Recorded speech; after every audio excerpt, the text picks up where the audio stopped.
বিয়ের পর শাশুড়ির হাতের যখন এই কই ভাপাটা খেয়েছিলাম তখন ভাবতেছিলাম যে এটা কেমন হবে বা কীরকম হবে, কিন্তু খাবারের পরে অনেক ভালো লেগেছে। তাই আজকে আমিও আপনাদের সাথে বানাবো এবং শেয়ার করব। আপনারা কে কে এই কই ভাপাটা খান সেটাও কিন্তু বলবেন, জানাতে ভুলবেন না। আর আমার শাশুড়ি যেভাবে বানায় আমি সেটাই আপনাদের সাথে শেয়ার করব।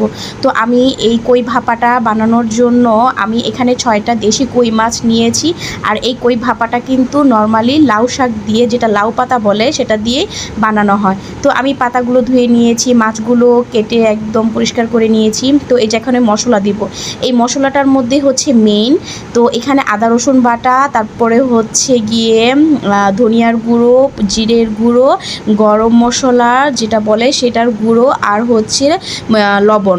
আর এখানে যদি বেটে মশলাটা দেওয়া হয় সেটা বেশি ভালো হয়। আর আমার শাশুড়ি কিন্তু তেলটা ব্যবহার করে না, কিন্তু আমি সামান্য তেল ব্যবহার করেছি। তো যাই হোক, এটা এখন রেখে দিব। আর এখানে আমি এই যে মাছগুলোকে এখন একটু কেঁচা দিয়ে নিচ্ছি, কারণ কেঁচা দিয়ে নিলে ভিতরে মশলাটা যেতে ভালো লাগবে। আমি যখন বিয়ের পর আসি, আমার শ্বশুরবাড়ির মানুষ এটা সবাই খুব পছন্দ করতো। তো আমি ভাবতাম এটা কি খায়, আমি কখনো আগে খাইনি, যেটা সত্যি কথা। তো তারপরে ভালোই লাগতো। তো এখন আমি নিজে নিজে আমার শাশুড়ি মার কাছ থেকে শিখে গিয়েছি, এখন আলহামদুলিল্লাহ আমি বানাই আর তারা খায়। তো যাই হোক, এটাই আজকে আপনাদের সাথে শেয়ার করতেছি। তো এই যে মশলাটাকে এখন ভালো মতো হাতে একদম মিশিয়ে, তারপরে এই যে মাছের পুরো বডিতে এটা ভালোভাবে মেখে নিব, একদম ভিতরে যেন মশলাটা যায় সেরকমভাবে মেখে নিতে হবে ভালো করে। তো এটাকে যত ভালোভাবে মাখা হবে ততই এটার ভিতরে মশলাটা যাবে আর খেতেও ভালো লাগবে। তো এই যে এর মধ্যে দেখেন আমার কিন্তু মশলাটা মাখা হয়ে গিয়েছে। তো এখানে আমি এখন লাউ পাতাটা কিভাবে এই মাছটাকে পেঁচানো হয় সেটা আপনাদেরকে দেখাবো। তো এই যে আপনারা দেখেন কতটা মানে সহজ, মানে একদম ইজি।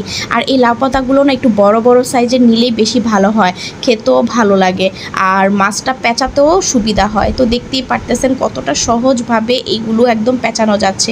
তো একটা করে আমি সবগুলোই পেঁচিয়ে নিয়েছি। এখন আমি এই যে একটা কড়াইতে সবগুলো একসাথে দিয়ে এখন আমি একটু ঢেকে দিব। তো এই যে দেখেন আমার অলরেডি আমার কিন্তু এটা এক পাশ হয়ে গিয়েছে। আর যখনই এটা এক পাশ হয়েছে এত সুন্দর গ্রান মানে বের হচ্ছিল, জোহার বাবা বা জোহার দাদু এই একটা কই মাছের পাতা বা ভাপা দিয়ে তাদের পুরো 1 প্লেট ভাত খাওয়া হয়ে যায়। তো কি বলবো, আমারও ভালো লাগে।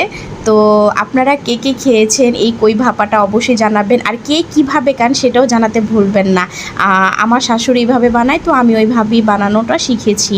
তো কেমন হয়েছে সেটাও জানাবেন। আর কই ভাপাটা কিন্তু যখনই আমি সিদ্ধ করতেছিলাম মানে একটা অন্যরকম একটা স্মেল আসতেছিল। তো মানে ভাপা জিনিসটাই মনে হয় অন্যরকম একটা মজা লাগে, মজা হয় বা একটা মানে ভালো লাগে। তো যাই হোক, আমার ভিডিওটা এতটুকুই, কেমন হয়েছে জানাবেন। আর এই কই ভাপার রেসিপিটা খুবই সহজ, কিন্তু খেতে কিন্তু খুব ভালো।